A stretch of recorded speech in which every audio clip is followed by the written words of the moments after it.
नमस्कार विद्यार्थी मित्रांनो,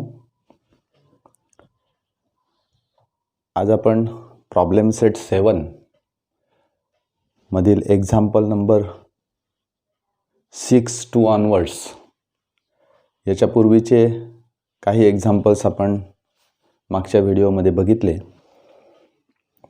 आता नेक्स्ट एक्झाम्पल्स जे आहेत ते सुद्धा या प्रॉब्लेम सेटमधले मिक्स्ड एक्झाम्पल्स आहेत की ज्यामध्ये आपल्याला वेगवेगळ्या प्रकारचे सॉलिड्स आणि त्या वेगवेगळ्या सॉलिड्सचं कन्व्हर्शन अशा पद्धतीने या ठिकाणी आपल्याला दिलेलं आहे.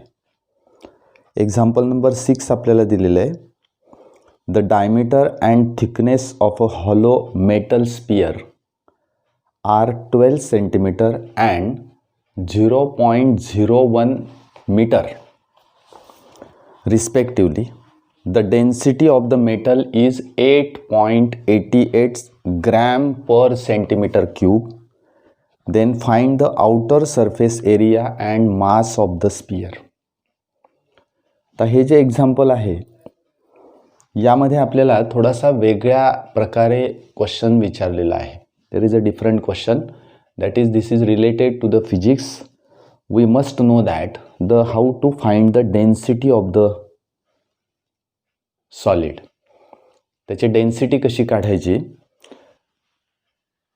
डेन्सिटी काढण्यासाठी मला फॉर्म्युला वापरावा लागेल. Mass per unit volume that is the density. पहिले आपण विचारात घेऊ how to find density. Density is equal to mass upon volume. This is the formula to find the density of a solid. Density काढण्यासाठी हा formula आपल्याला वापरता येईल. मग या पद्धतीने आपण एक एक बाब या उदाहरणामधून विचारात घेऊया. A diameter and thickness of a hollow metal sphere. एक हॉलो मेटल स्पियर आपल्याला दिलेला आहे.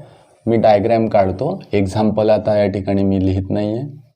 This is the hollow metal sphere. अशा प्रकारचा एक हॉलो मेटल स्पियर आहे. या हॉलो मेटल स्पियरचा डायमीटर आपल्याला दिलेला आहे. This is the diameter. Yes, this diameter total हा जो डायमीटर आपल्याला दिलेला आहे this diameter is 12 centimetre. This is the diameter. आता या पद्धतीने आपण विचारात घेतला आहे. This is the hollow metal sphere. आपल्या ते लक्षात येत असेल. त्याची जी थिकनेस आहे ती थिकनेस आपल्याला कशा पद्धतीने मिळते तर बघा. This is the thickness. ही जी थिकनेस आहे ती आहे 0.01 metre. This is the thickness of this hollow sphere. त्या हॉलो स्पियरची ती थिकनेस आहे. Yes. Now the density of this metal is given, that is 8.88 gram per centimeter cube. This is the density. आता आपल्याला जे डायमेन्शन्स त्या hollow स्पियरचे दिलेले आहेत त्याच्यामध्ये एक म्हणजे diameter. From this diameter we can calculate the radius of this sphere. आता यामध्ये मेटल कुठे वापरलेलं आहे तर outer sphere minus inner sphere. म्हणजे volume of the outer sphere minus volume of the inner sphere हे जर मी वजा केलं तर मला त्या मेटलचं व्हॉल्यूम मिळणार आहे. Will get the volume of that metal. Now first write the dimensions. आधी आपण डायमेन्शन्स लिहूया. Diameter of the metal hollow sphere is equal to diameter is equal to 12 centimeter. Then what is the radius of the, this is the outer radius. This is the outer radius of that hollow sphere. म्हणजे हा जर O centre मी घेतला तर A पर्यंत म्हणजे एवढी ही जी radius असेल this is the outer radius. This outer radius is 12/2 that is 6 centimetre. Yes. Now thickness is equal to 0.01 meter. 0.01 meter. Now we know that 100 centimeter is equal to 1 meter, and hence multiply this quantity with 100, we will get this quantity in centimeter, means is equal to 0.01 into 100 is equal to 1 centimeter. Yes, this is 1 centimeter, means this is thickness of the metal hollow sphere is 1 centimeter, means that what is the inner radius? This is the inner radius. बघा, मी या ठिकाणी B म्हटला तर OB is the inner radius. This thickness is 1 centimeter now. Now this inner radius is equal to outer radius OA minus OB. Yes, sorry, OA minus AB. We will get this OB, that is 5 centimeter. Yes, means inner radius is equal to 6 minus 5 is equal to 6 minus 1 is equal to 5 centimeter. This is the inner radius. मग आता याच्यावरून काय करायचं आहे मला, तर first we have to find the volume of that metal sphere. आधी त्या मेटल स्पियरचं जे व्हॉल्यूम आहे, हॉलो स्पियर आहे, त्या हॉलो स्पियरमध्ये आपण काय केलं की ओनली मेटल, म्हणजे फक्त मेटल ज्या ठिकाणी वापरलेलं आहे तेवढंच व्हॉल्यूम मला या ठिकाणी विचारात घ्यायचं आहे. पुन्हा एकदा उदाहरण आपण वाचूया. The diameter and thickness of the hollow metal sphere are 12 centimeter and 0.01 centimeter respectively. The density of the metal is 8.88 gram per centimeter cube. Find the outer surface area and mass of the sphere. आपल्याला काय काय काढायचे बा? We have to find mass of the sphere and outer surface area. Now to find the outer surface area, this is the sphere. And then how we will find the outer surface area? Outer surface area is equal to 4 pi r square. Outer surface area काढण्यासाठी मी 4 pi r square वापरणार. Radius कुठली वापरणार, तर outer radius वापरणार. Yes, मग let us find the outer surface area. Let us find outer surface area. आता outer surface area is equal to surface area is equal to, असं मी म्हणतो सरळ, surface area is equal to 4 pi r square is equal to 4 into, आता या ठिकाणी मला product घ्यायचं आहे 4 pi r square. मग सरळ या ठिकाणी पायची जी व्हॅल्यू मला टाकायची ती 3.14 आपण टाकूया. 4 into 3.14 into r square. What is r? R is 6, means 6 into 6. Yes, that is 36. आता हा जर प्रॉडक्ट मी घेतला तर मला मिळतं आहे 452.16 centimeter square. This is the outer surface area of the hollow sphere. This is the hollow sphere, this is the metal sphere and outer surface area आपल्याला काढायला सांगितलं आहे. आपण आधी आउटर सरफेस एरिया काढला. आता आपल्याला काढायचं आहे मास. आपल्याला माहिती आहे density of that hollow sphere is given, that is density is equal to, formula आपल्याला कळालेला आहे. आता here density of metal, density is equal to 8.88 gram per centimeter cube. Yes, 8.88 gram per centimeter cube. मग याच्यासाठी मला काय करावं लागेल, तर volume of the metal in the sphere. तो स्पियर हॉलो आहे त्यामुळे किती मेटल वापरलेलं आहे तो भरीव गोल नाही, हे लक्षात घ्या. त्यामुळे आपल्याला हॉलो स्पियर असल्यामुळे तो जो मधला भाग आहे, इनर स्पियर जो आहे त्याचं जे व्हॉल्यूम आहे ते मला आउटर स्पियरच्या व्हॉल्यूममधून मायनस करावं लागेल. म्हणजे मला फक्त volume of the metal which is used to make this hollow sphere. Hollow sphere तयार करण्यासाठी जेवढं मेटल घेतलेलं आहे तेवढंच व्हॉल्यूम मला त्या ठिकाणी हवं आहे. म्हणून volume of the metal in the sphere, volume of the metal in sphere is equal to, हे व्हॉल्यूम काढण्यासाठी मी काय करणार, तर first volume of the outer sphere, volume of outer sphere minus volume of inner sphere. Yes, आता आपण formulae वापरूया direct. Outer स्पियर्सची रेडियस जी आहे ती मी R1 असं म्हणतो. आता बघा इथे मला फॉर्म्युल्यामध्ये किमती टाकायच्या आहेत, म्हणजे ही R1 असं म्हणतोय आणि इनर रेडियस ही जी आहे 5, दिस इज R2. येस, मग फॉर्म्युला लिहूया आपण. Volume of the outer sphere 4/3 pi R1 cube minus 4/3 pi R2 cube.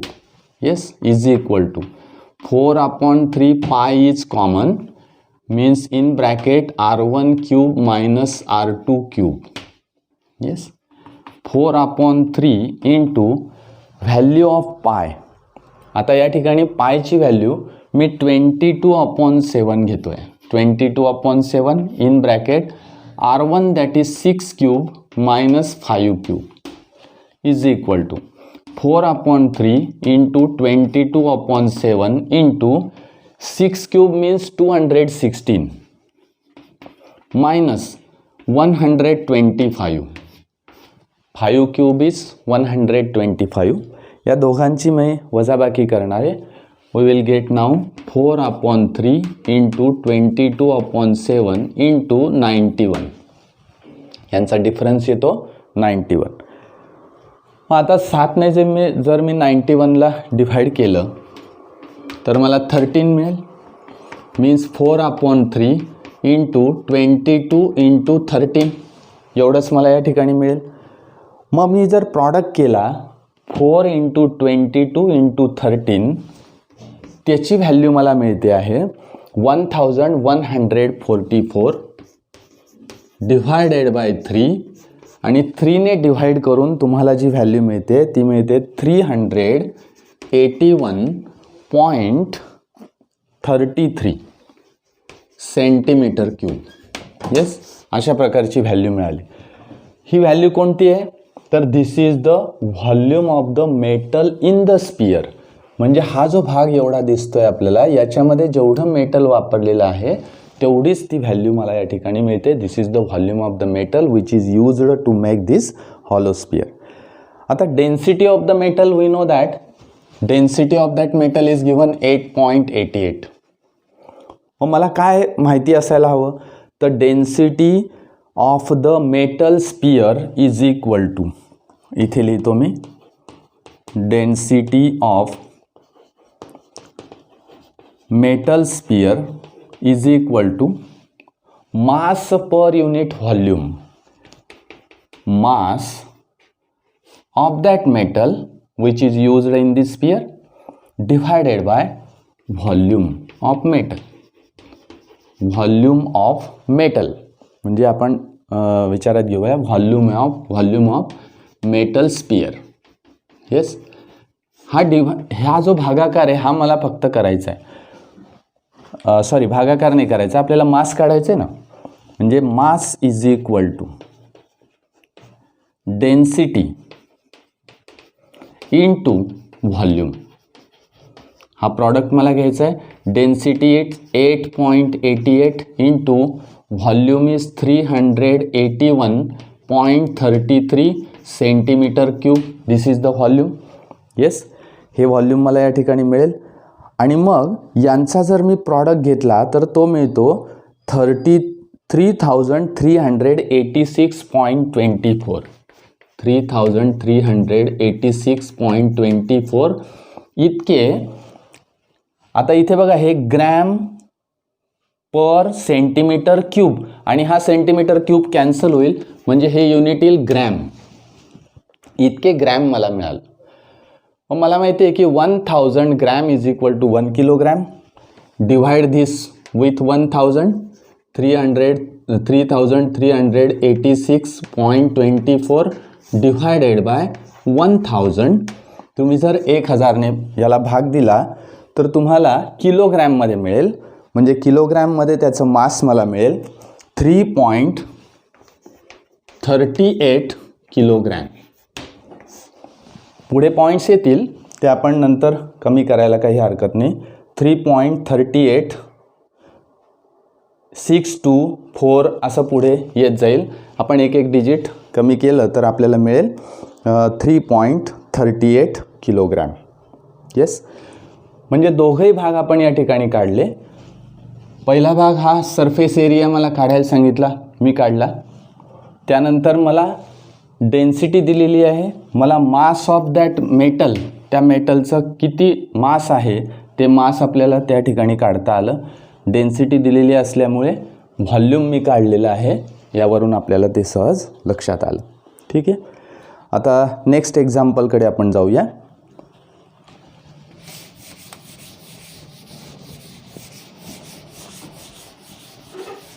एक आपल्याला आता सिलेंड्रिकल बकेट दिलेली आहे.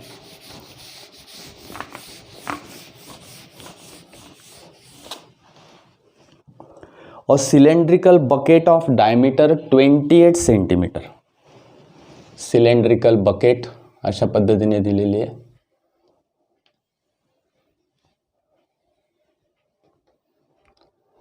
Suppose this is a cylindrical bucket.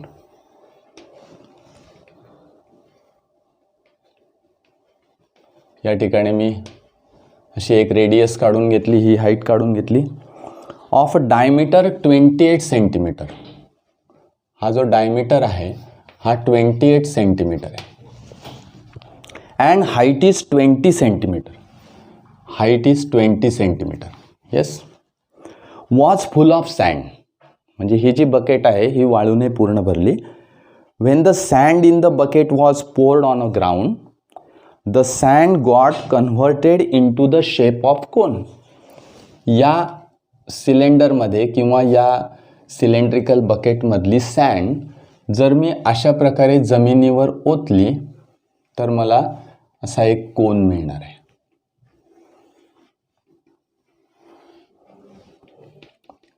सहज असा विचार करा की एक वाळू किंवा धान्य आपण एका बादलीमध्ये घेतलं आणि ते खाली ओतलं की ती एक धान्याची अशी एक रास तयार होते. आपण त्याला कोन शेप असं म्हणूया, बरोबर.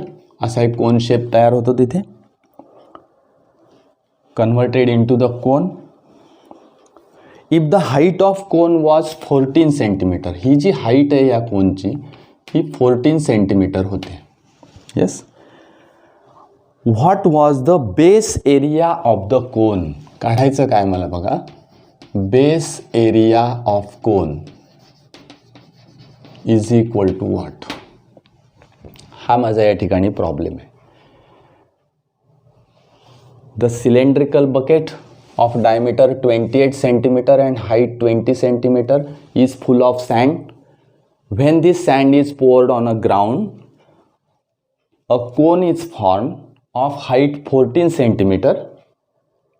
Yes, then find the area of the base of the cone. त्या कोनचा बेस एरिया किती आहे. आपल्याला सगळ्यांना उदाहरण कळालेलं असेल. मग हे सोडवताना मी काय काय करणार, तर सुरुवातीला मला काही म्हणूया आपण की डायमेन्शन्स त्याचे विचारात घ्यावे लागतील.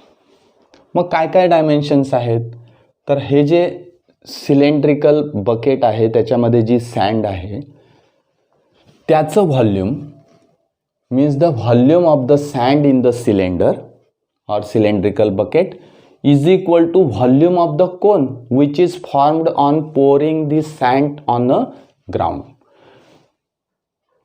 Yes, या दोघांचं व्हॉल्यूम कसं असेल, सारखं असेल. मग याच्यावरून मला बेस एरिया काढायचा आहे. मग सगळ्यात आधी फॉर सिलेंडर आपण असा विचार करूया की फॉर सिलेंडर फॉर सिलेंडर. काय काय डायमेन्शन दिलेले आहेत मला, तर diameter is equal to 28 centimetre and hence what is radius, 28/2 is equal to 14 centimetre. This is the radius of this cylinder. What is the height, h is equal to 20 centimeter. This is the height of that cylinder. Can you find the volume of this cylinder? Yes, volume of cylinder. Yes, मी या ठिकाणी काढणार आहे आता volume of cylinder is equal to pi R square h is equal to pi means 22/7. Yes, r square means आता पायची जी value आहे ती आपण टाकणार नाही, समजा असं राहू देऊया, pi into R square means 14 square into H means 20 is equal to, हा पाय तसाच मी ठेवणार आहे 196 इंटू 20 पाय. काय केलं बघा, पाय तसाच ठेवलेला आहे आणि यांचा जर तुम्ही प्रॉडक्ट घेतला तर तो मिळतो 3920 पाय. येस, एवढा तो प्रॉडक्ट मिळतो. This is the volume of the cylinder and this volume of the cylinder is equal to volume of the cone. त्या कोनच्या व्हॉल्यूम बरोबर हे व्हॉल्यूम असेल, म्हणजे हे व्हॉल्यूम या कोनचं आहे असं मी विचारात घेतो. बरोबर आहे. मग आता पुढे आपण लिहूया की when sand is poured on a ground, yes, then it will be converted into the cone and the volume of that cone is equal to volume of the cylinder. त्या कोनचं व्हॉल्यूम या सिलेंडरच्या व्हॉल्यूम बरोबर असेल. म्हणून आपल्याला कोनच्या बाबतीत विचारात घ्यायचं आहे. आता कोनचे डायमेन्शन्स काय आहे, when sand in cylinder poured on ground, it becomes a cone. तो कोन तयार होईल and hence height of that cone is equal to 14 centimetre. Height 14 centimetre आहे. मग ही जी h मी घेतली, this is the height for cone. Yes, and hence volume of cylinder is equal to volume of cone. Yes, then what is the volume of cylinder? Volume of cylinder is 3920 pi is equal to volume of cone 1/3 pi r square आणि h. yes, नीट लक्षात घ्या, हे volume आहे सिलेंडरचं, ते कोनच्या volume बरोबर मी equalise केलेलं आहे, जे 1/3 पाय आर स्क्वेअर एच. या ठिकाणी पाय तर कॅन्सल होतोच, 3920 is equal to 1/3 into, yes, आपण पाय त्या ठिकाणी कॅन्सल नाही करणार, नाही तर मग आपल्याला प्रॉब्लेम येईल. सॉरी, हा पाय तसाच राहू देऊया आपण.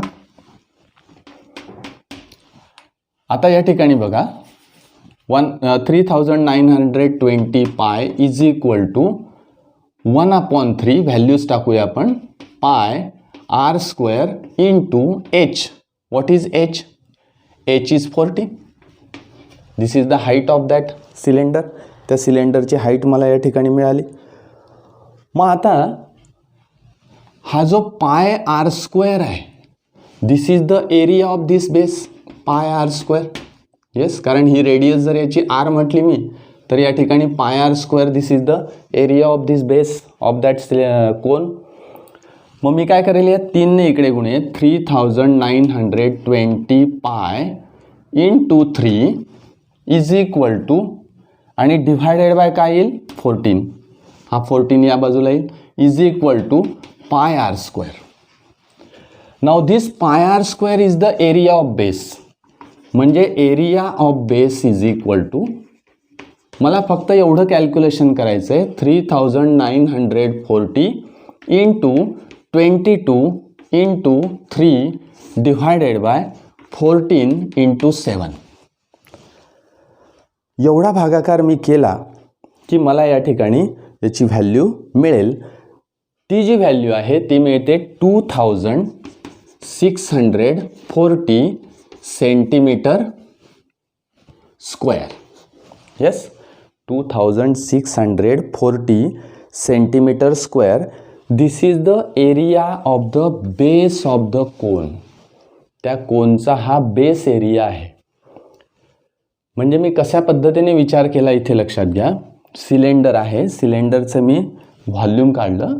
First find the volume of that cylinder and when the sand in that cylinder will be poured on a ground, the cone is form of height 14 centimetre. Means volume of this cylinder is equal to volume of the cone. हे equalise केलं. याच्यातला सगळ्यात महत्त्वाचा मुद्दा म्हणजे हा pi R square means the area of the base of the cone, आणि तोच आपल्याला काढायचा आहे. That is area of the base means pi r स्क्वेअरची व्हॅल्यू मला या ठिकाणी काढायची. ओके, या पद्धतीने अशा पद्धतीने हे उदाहरण आपल्याला सहज सोडवता येईल. आता आपण नेक्स्ट एक्झाम्पलकडे जाऊया. Example number 8.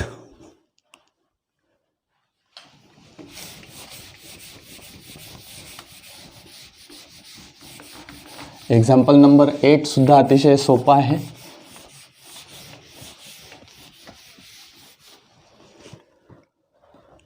त्याआधी आपण एक्झाम्पल नंबर 9 घेऊया, नंतर 8 घेऊया. The area of sector of circle of 6 centimetre radius is 15 pi square centimetre. काय दिलं आहे बघा. Area of the sector of a circle of 6 centimeter radius. Radius is equal to 6 centimeter.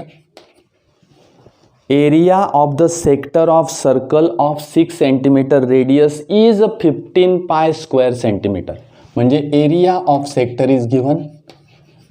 Area of sector is equal to 15 pi square centimeter. This is the area of the sector. Find the measure of arc. Find measure of arc. म्हणजेच मला theta काढायचा आहे. लक्षात घ्या. measure of arc and length of corresponding arc. measure of arc and length of arc. and length of arc. हे दोघंही मला काढायचे आहेत. Corresponding to the sector. म्हणजे एक सेक्टर दिलेला आहे, त्या सेक्टरचा एरिया मला माहिती आहे 15 pi square centimetre. Radius is given. Find the measure of arc, म्हणजे या ठिकाणी मला थीटा काढायचा आहे. And find the length of arc, म्हणजे मला एल काढायचा आहे. येस, डायमेन्शन्स मला वरती दिलेले आहेत. सरळ आपण हे उदाहरण सोडवताना काय करणार, तर थीटा काढण्यासाठी मला एरिया ऑफ सेक्टरचा फॉर्म्युला वापरावा लागेल. Let area of sector is equal to theta upon 360 into pi R square. सरळ मी फॉर्म्युला या ठिकाणी वापरला. एरिया ऑफ सेक्टर दिलेला आहे 15 pi. 15 pi is equal to theta. We have to find theta divided by 360 into pi, तसाच ठेवायचा, into R square that is 6 square, किंवा 6 इंटू 6 तुम्हाला लिहायला काही हरकत नाही. या ठिकाणी पाय कॅन्सल होईल. येस, आता हा 15 into 360. Yes, and divided by 6 square. 6 square means 36. हे आपल्याला माहिती आहे. Is equal to theta. म्हणजे 15 into 360 divided by 36 is equal to theta. And hence theta is equal to 36ने मी जर इथे भाग दिला तर 10 येईल.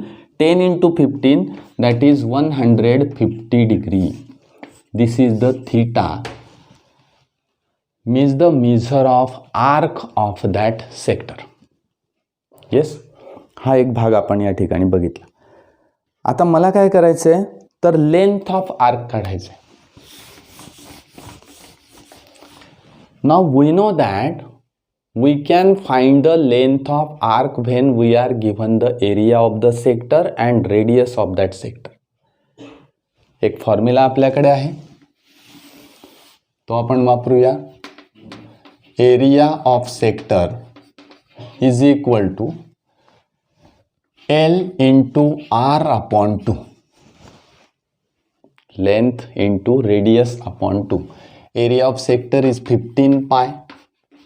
Yes, area of sector is given 15 pi into L. L we have to find. Radius is 6 upon 2. आता या 6 upon 2 म्हणजेच 3 येईल. 15 pi is equal to L into 3. या 3ने फक्त मला इथे भागायचं आहे. 15 pi divided by 3 is equal to L and hence L is equal to 5 pi. This is the length of that arc. Yes, means length of arc is 5 pi. आता हे पायची value तुम्ही टाका, त्या ठिकाणी कॅल्क्युलेशन करा, हरकत नाही. पण हे लिहिलं तरी काहीही हरकत नाही.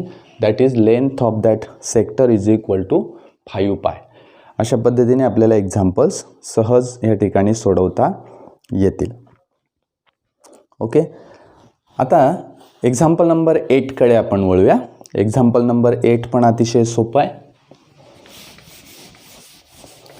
मी या ठिकाणी मुद्दामून ते उदाहरणं लिहित नाही.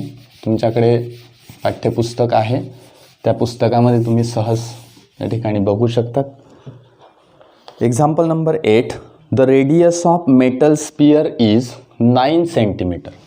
एक मेटल स्पियर आहे. त्या मेटल स्पियरची रेडियस 9 सेंटीमीटर आहे. Yes, radius is equal to 9 centimetre. पुढे एक्झाम्पल वाचूया आपण. It was melted to make a wire of diameter 4 millimetre. हा मेल्ट केला आणि याच्यापासून अशी एक वायर तयार केली. Yes, this is the wire. आता वायर ही सिलेंड्रिकल शेप असते, हे आपल्याला सगळ्यांना माहिती आहे. Wire is in cylindrical shape. The radius of metallic sphere is 9 centimeter. It was melted to make a wire of diameter 4 millimeter.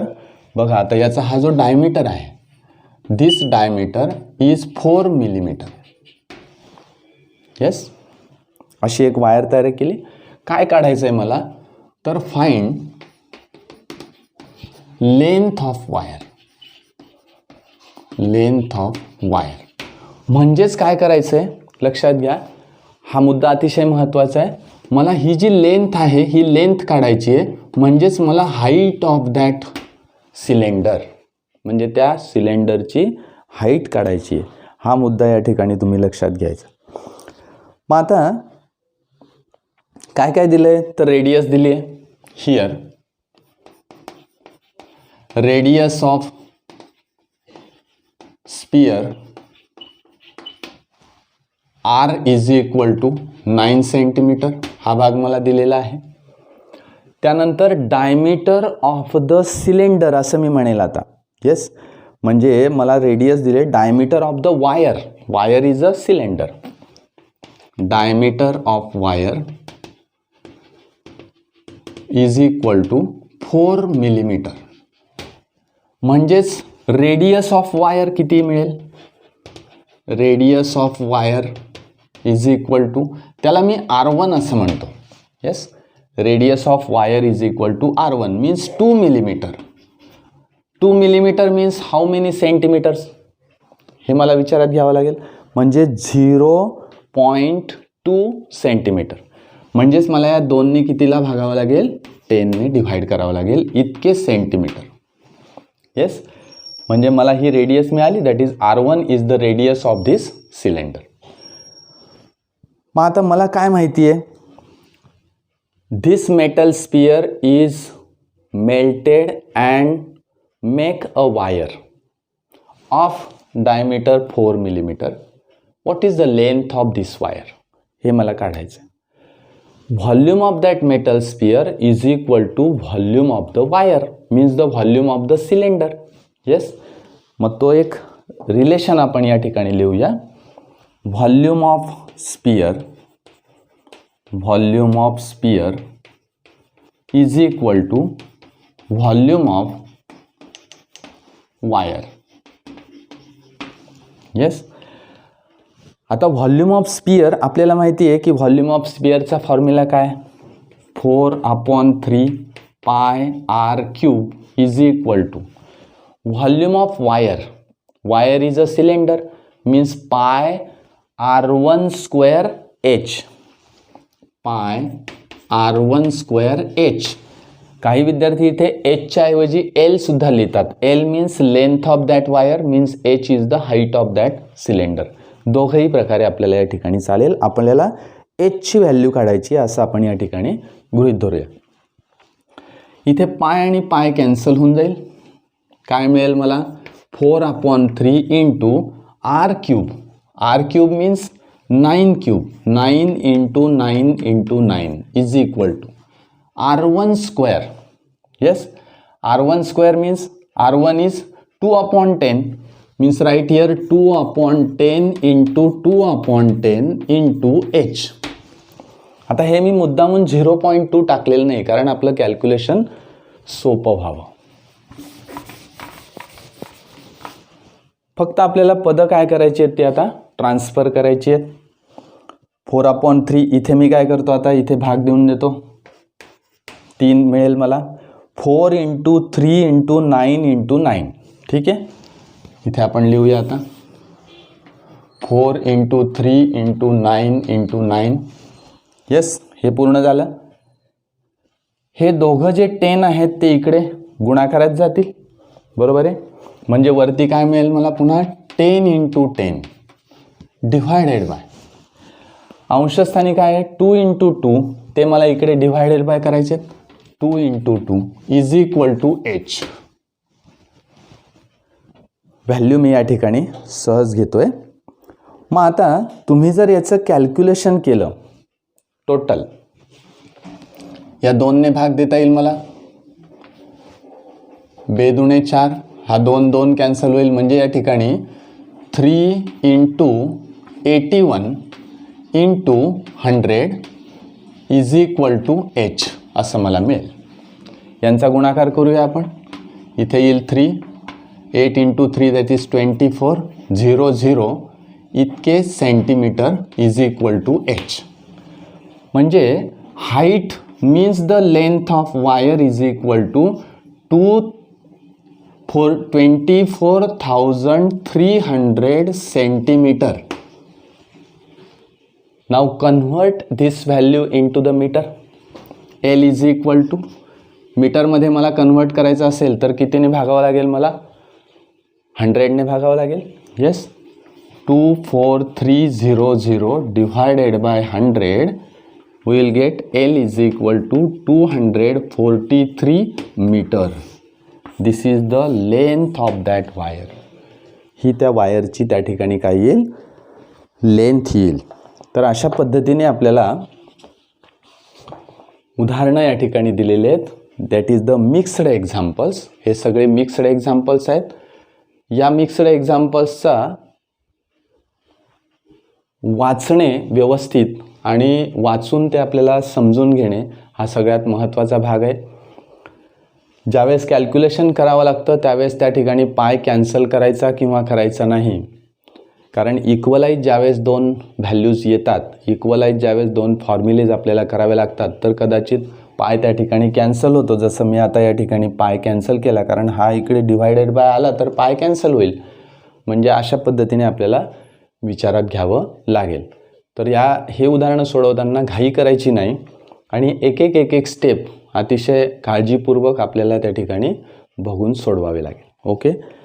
पुढच्या व्हिडिओमध्ये आपण उरलेले जे उदाहरणं आहेत ते सोडवणार आहोत. आज आपण या ठिकाणी थांबूया. ही उदाहरणं तुम्ही परत अभ्यासा आणि सोडवण्याचा प्रयत्न करा. धन्यवाद.